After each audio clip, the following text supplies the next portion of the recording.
Jobin Paniker shows us from Plano what's going on there and how some departments are trying to work smarter, not harder, which is something you definitely want to do, especially in conditions like these, Jobin.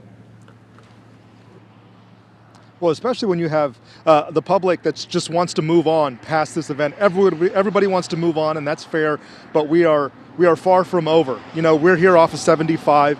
The roads are wet right now. They're not icy, but they are wet, and you know that some of that warm rain created some of that slush. Now it's just wet roads, but keep in mind, it will ice over very soon here. So keep in mind for that. You know, essential workers have not stopped working, and as you said, it's about working smarter. We want to show you some images here. This is from Plano. This is Plano's 911 dispatch center. There are 10 to 12 dispatchers staffed here at all times, especially during an ice storm. Now, we met with Quanise Thomas, who lives in the city of Fate, which is 20 miles from here. Now, she's been here since Monday, and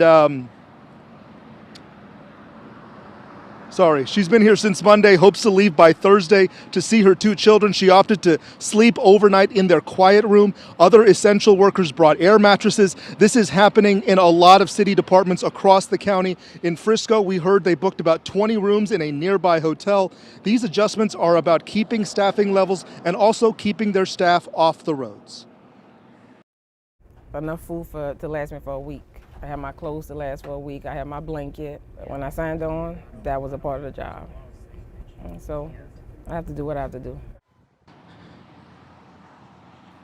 We also met with the city of McKinney. They have adjusted their staffing to every med unit. They've added an extra firefighter paramedic.